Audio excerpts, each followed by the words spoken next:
Queridos, hoje nós estaremos iniciando uma nova série das quartas-feiras. Nós vamos falar, a partir de hoje, durante as próximas quartas, sobre Abacuque. Então já peço que você abra a sua Bíblia no livro de Abacuque, finalzinho do Antigo Testamento, onde nós estaremos falando sobre aplicações do profeta Abacuque para as nossas vidas, tá bom? E estaremos expondo cada perícope deste curto livro, um livro que só tem 3 capítulos, mas ele é muito rico de informações de Deus para as nossas vidas, tá? Abacuque, nós estaremos falando hoje dos 4 primeiros versículos de Abacuque, iniciando essa nova série, tá bom? Vamos lá? Versículos de 1 a 4. Sentença revelada ao profeta Abacuque. Até quando, Senhor, clamarei eu, e tu não me escutarás? Gritar-te-ei violência, e não salvarás? Por que me mostras a iniquidade e me fazes ver a opressão? Pois a destruição e a violência estão diante de mim. Há contendas, e o litígio te suscita. Por esta causa a lei se afrouxa e a justiça nunca se manifesta, porque o perverso cerca o justo, a justiça é torcida. Amém? Bom, não é um texto do Novo Testamento, não é um evangelho, não é uma carta, mas é a palavra de Deus. E ao iniciarmos a leitura do livro de Apocalipse, nós temos aqui muitas verdades para as nossas vidas. Queridos, nós vamos orar, vamos pedir ao Senhor que nos abençoe na compreensão da sua palavra através da vida de Abacuque. Vamos fechar os nossos olhos e pedir a Deus. Deus querido e amado, Pai nosso que estás nos céus, nós te agradecemos, Senhor, por mais uma noite, e essa noite de alegria ao lembrarmos que nesta data esta igreja iniciou há 48 anos. Graças te damos porque até aqui o Senhor tem nos ajudado e aqui estamos dando continuidade à nossa missão como teu povo. Te agradecemos porque até aqui nós louvamos o teu nome, nós oramos, intercedemos, agradecemos, pedimos e nos apresentamos a Deus como teus filhos diante da tua presença. Neste momento, através dos 4 primeiros versículos do livro de Apocalipse, nós pedimos ao Senhor que nos ajude a compreender o que o Senhor tem para nós através destes versículos, de maneira clara e objetiva, para que sejamos edificados, confrontados, abençoados, mas não antes de glorificar o teu nome nessa noite. Ó Deus, nós assim oramos em nome de Jesus. Amém.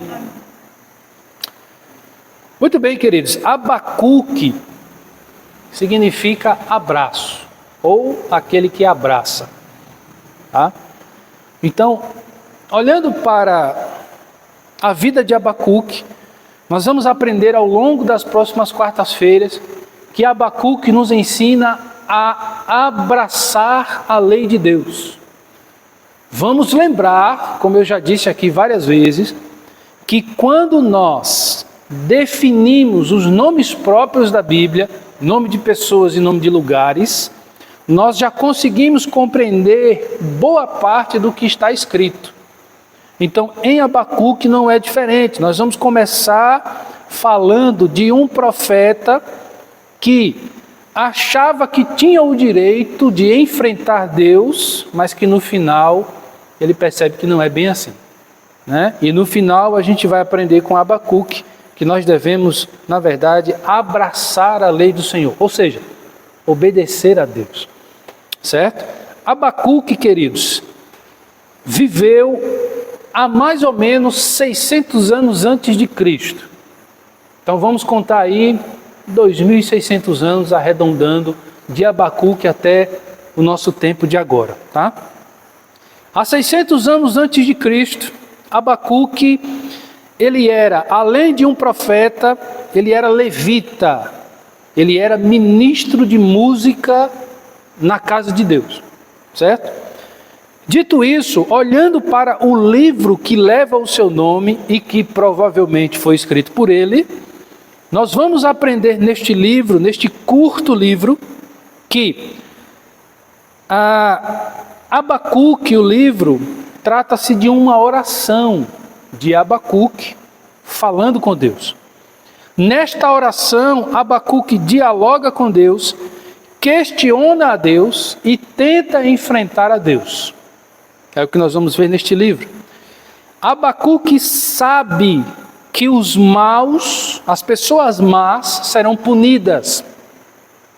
Abacuque está indignado diante do que ele acha ser a tolerância de Deus quanto à injustiça desses pecadores. Então, Abacuque está olhando para o reino de Judá, que é o povo de Deus, e ao ver as pessoas pecando, Abacuque acha que Deus está permitindo, e por isso ele está indignado, e questionando a Deus. Tá? Abacuque, no entanto, confia no poder de justiça de Deus. Embora Abacuque, inicialmente, ele tente enfrentar Deus, ele sabe que Deus vai punir o mal e aqueles que praticam o mal. Certo? Abacuque, por fim, sabe que os maus serão punidos. Ok? É só uma ideia para a gente ter acerca do livro antes de iniciarmos os pontos de hoje. No versículo 1, queridos, está escrito o quê? Sentença revelada ao profeta Abacuque. Todas as vezes que nós olhamos para a Bíblia no texto original, nesse caso aqui, hebraico, geralmente o primeiro versículo dos livros são o título original. Provavelmente na sua Bíblia vai estar aí a iniquidade de Judá, ou a iniquidade do povo de Deus, algo nesse sentido. Esse título foi colocado provavelmente pela Sociedade Bíblica Brasileira, ou por algum editor, para facilitar a compreensão de quem vai ler. Mas o título original é o versículo 1. Sentença revelada ao profeta Abacuque. Tá certo? Este versículo 1, ele ensina para nós o seguinte. Primeiro ponto, não existe mais revelações. Como é, pastor? Não existe mais revelações.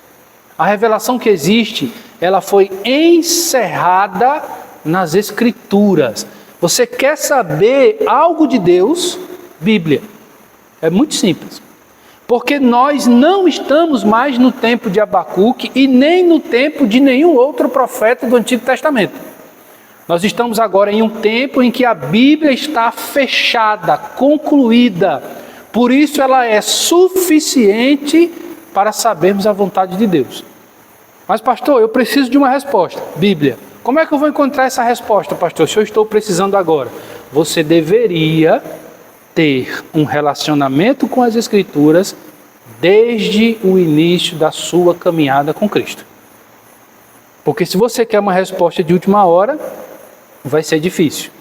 Os profetas já morreram. Certo? Então o primeiro ponto é, não existem mais revelações. Por quê? Nós não somos Abacuque, nós não somos nenhum dos profetas do Antigo Testamento até João Batista, no início do Novo, nós não somos. Por isso que não existem mais revelações. Se nós pensamos em algo que seja a revelação de Deus, com certeza não é. Por quê? Preste bem atenção nessa frase. Se pensarmos que algo é uma revelação de Deus, com certeza não é. Por quê? Porque pensar em algo significa que eu estou confiando na minha mente. Então quer dizer que a minha mente é a verdade de Deus? Quer dizer que a minha mente é a revelação do Senhor? E as Escrituras estão aonde? Vocês perceberam? Diante disso, queridos, imaginar a possibilidade de Deus falar por revelação é a mesma coisa que ignorar a Bíblia Sagrada. Mas o que tem de cristãos em 2024, no Brasil, em Alagoas, em Viçosa, que buscam a verdade de Deus fora das Escrituras não são poucos. E vão encontrar o quê? Tudo, menos a palavra de Deus. Certo? Logo, Deus não revela mais. Ele ilumina. Porque a revelação já está escrita. Vai revelar o que se já está escrito? Agora ele ilumina. O que é iluminar? Faltou energia. Está tudo escuro. E agora? Acende a lanterna para iluminar. Iluminar o quê? O que já está aqui. Então agora eu não enxergo mais o púlpito para pregar porque faltou energia. Mas a partir do momento que eu ligo uma lanterna, eu enxergo o que já está aqui.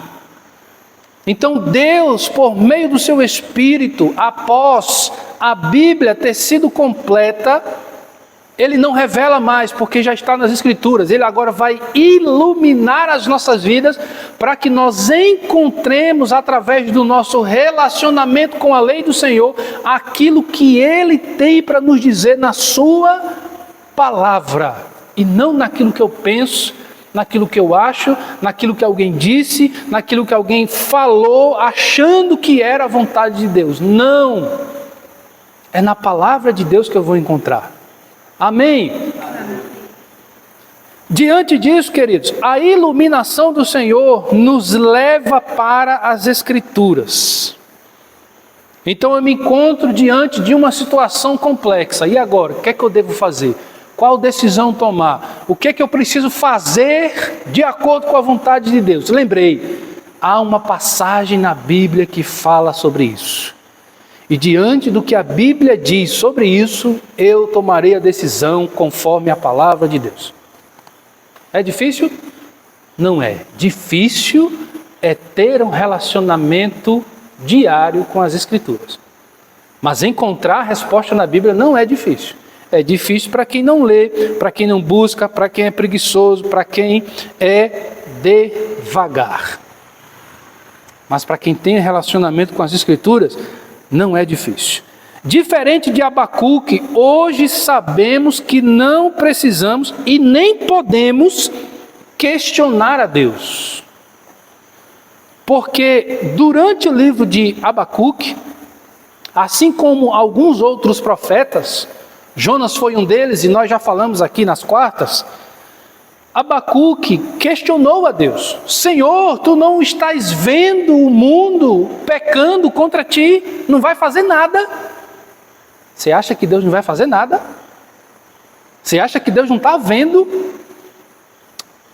Então, a partir do momento que nós nos encontramos hoje, com a palavra de Deus completa diante de nós, nós sabemos, diferente de Abacuque, que não precisamos e nem podemos questionar a Deus. Queridos, escutem o seguinte: a Bíblia responde tudo, mesmo que a sua resposta não agrade. Pode ser que a resposta que você queira, a Bíblia diga o contrário. O problema é seu, não é da Bíblia.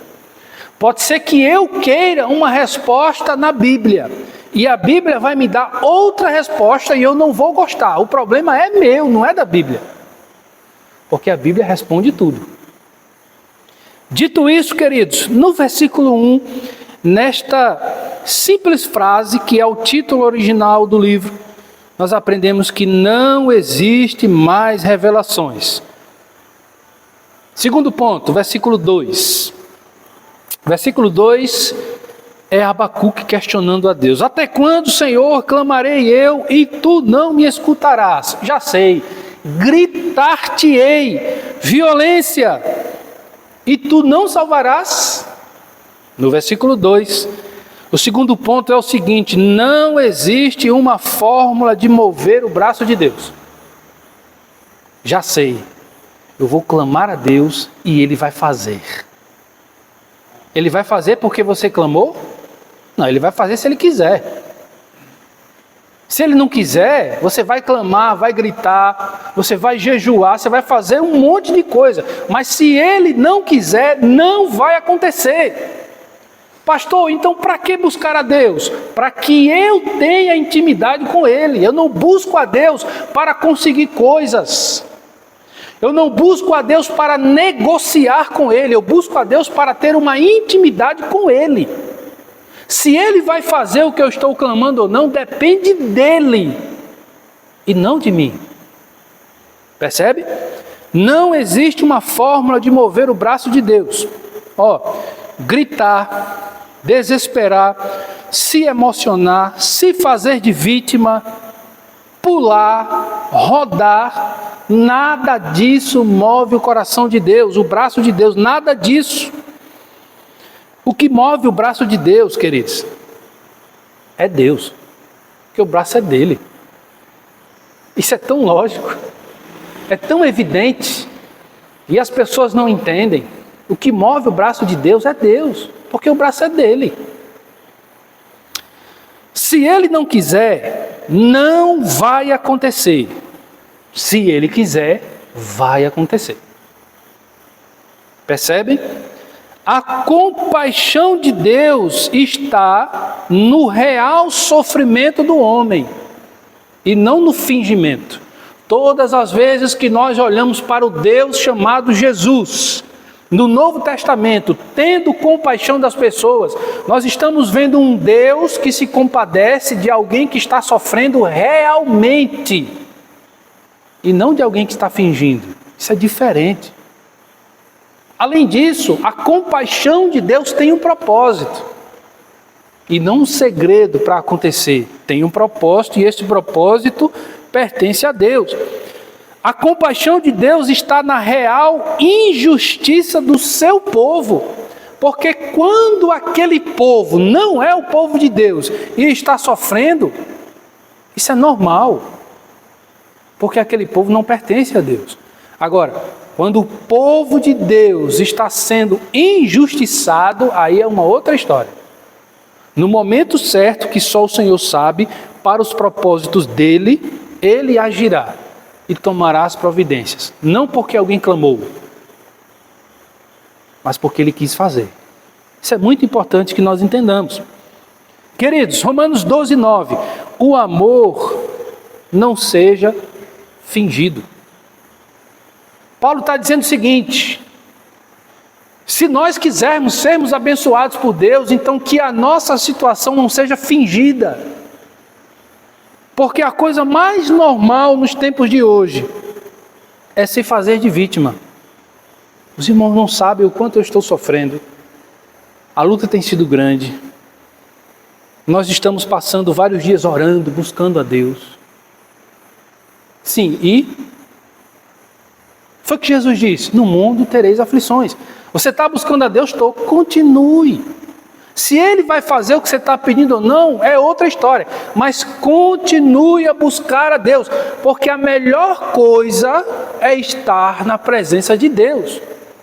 Sofrendo ou não, a melhor coisa é estar na presença de Deus. Certo? Terceiro ponto do texto que nós lemos, versículo 3.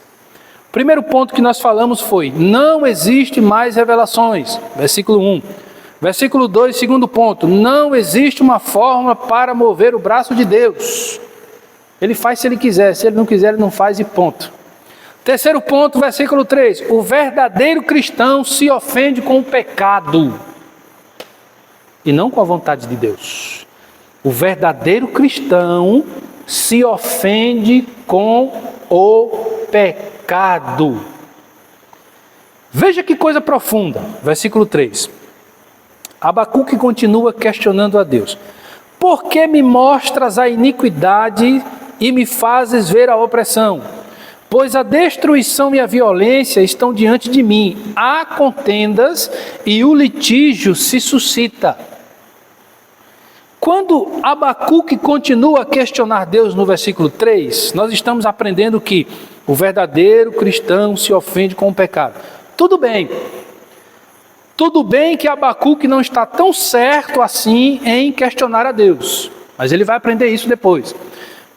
Abacuque não está tão certo assim em achar que ele tem todo o direito de enfrentar Deus, mas ele vai ver isso.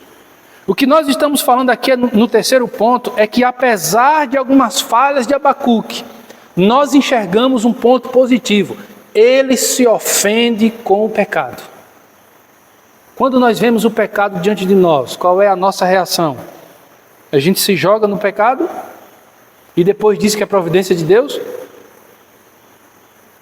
A gente vai viver o pecado, a gente vai alimentar o pecado, ou a gente se ofende, se incomoda, ou a gente não se omite para dizer que aquilo não agrada a Deus? Percebe a diferença? Queridos, os seguintes acontecimentos não fazem parte da vida do cristão. O que? Versículo 3. Iniquidade. Nós não vivemos em iniquidade. Nós cometemos falhas, mas viver falhando, viver pecando, a opressão não faz parte da vida do cristão. A gente não deve oprimir ninguém. Isso não é coisa de Deus, do povo de Deus. A destruição e a violência não fazem parte da vida do cristão. As contendas e o litígio, as confusões, as brigas não fazem parte do povo cristão. Por isso, queridos, volto a citar Romanos 12:9, que começa dizendo assim: o amor não seja fingido, mas termina dizendo assim: odeiem o mal e apeguem-se ao bem. Está vendo que nem tudo é amor? Nós precisamos odiar o mal, o pecado. Tudo aquilo que desagrada a Deus, nós precisamos odiar, porque desagrada a Deus. Mas se agrada a Deus, nós precisamos amar, e não de uma maneira fingida, mas com toda a nossa vida. Quando tais comportamentos, iniquidade, opressão, destruição, violência, quando estes comportamentos ocorrem dentro do povo de Deus, dentro da igreja, o cristão verdadeiro discorda. Ele discorda, ele não se omite, ele não pratica. Por quê? Porque está errado, está indo de encontro às Escrituras. Mas está acontecendo aqui no nosso meio, mas está errado. E nós não devemos nos omitir. Quando estes comportamentos ocorrem dentro da igreja, bem-aventurado é aquele que não origina essas situações.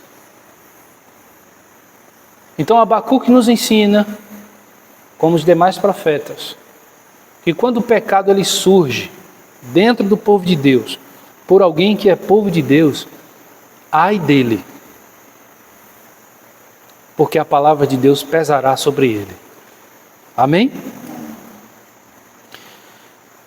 Quarto ponto, quarto e último ponto do texto que nós lemos, versículo 4.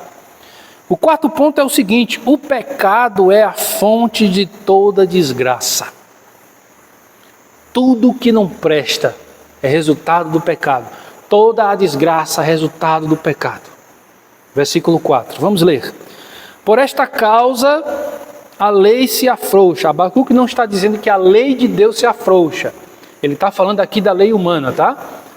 Por esta causa a lei humana se afrouxa e a justiça humana nunca se manifesta. Porque o perverso cerca o justo e a justiça é torcida. Queridos, o pecado é a fonte de toda desgraça. Quarto e último ponto. A lei humana, ela se afrouxa. Você quer ver o maior exemplo disso? República Federativa do Brasil. A nossa lei, misericórdia. Ser bandido no Brasil é ter lucro. Diga se não é. Abacuque vai dizer que a justiça humana, ela se cala. Então você olha para os acontecimentos de hoje e você vê bandidos sendo inocentados. Isso é o quê? É a justiça humana se calando. Só que vem uma pergunta que nós precisamos fazer junto com Abacuque, não enfrentando a Deus. Uma pergunta entre nós: quem foi que constituiu a liderança humana? Deus. Então essa justiça humana deveria copiar a justiça de Deus. E por que não copia? Porque o pecado é a fonte de toda desgraça. É por isso. A justiça humana se cala. Ela deveria ser a cópia da justiça divina, mas ela cria o relativismo. Está errado? Ah, mas tem nada não. Vamos inocentar a si mesmo. Ela relativiza. Ela cria a injustiça. Então aquele que acertou será punido, o que errou estará livre. Isso é injustiça. Ela cria a inversão de valores. O homem agora é mulher, a mulher agora é homem, e agora descobriu-se que o homem não é mais homem, a mulher não é mais mulher, você é quem você quer ser. Inversão de valores, virou bagunça. Por quê? Porque o pecado é a fonte de toda desgraça. Este é o mundo que nós vivemos. O pecado passa a ser, então, tratado como bênção de Deus. Misericórdia. Como assim, pastor? Exatamente. O mundo agora está dizendo que o que é errado é certo. E o que é certo é errado. E se você discordar, queridos, o perverso cerca o justo. Versículo 4. Pense um pouco sobre essa expressão. O perverso cerca o justo. Perverso é aquele que não tem Deus. É o incrédulo. É o impuro. É aquele que está destinado ao inferno, porque não tem Deus. O justo, pelo contrário, é aquele que foi justificado por Deus. É o eleito, é o salvo. E o texto está dizendo, a afirmação de Abacuque está dizendo que aquele que não tem Deus está cercando aquele que tem Deus. Espera aí, não foi assim com Jesus? Olha direitinho. Os pecadores cercaram o Santo dos Santos e o abateram como se fosse um criminoso. Foi ou não foi? Foi. Está vendo que qualquer texto do Antigo Testamento vai apontar para Jesus? Está vendo? Agora pense comigo o seguinte, nós vamos ver nas próximas quartas-feiras, mas eu vou dar um spoiler aqui. Foi assim com Judá, parte do povo de Deus. O povo de Deus agora está sendo cercado por quem não é povo de Deus. No caso aqui, os assírios e os babilônios. No caso de Jesus, o Império Romano foi um instrumento do próprio Deus para cercar o seu filho e levá-lo à cruz. Mas Abacuque também vai trazer para nós, e nós vamos ver isso nas próximas quartas-feiras, que assim como foi com Judá, assim será com parte da igreja hoje. Como está sendo para muitos, mundo afora. E muitos cristãos que estão sendo cercados por perversos.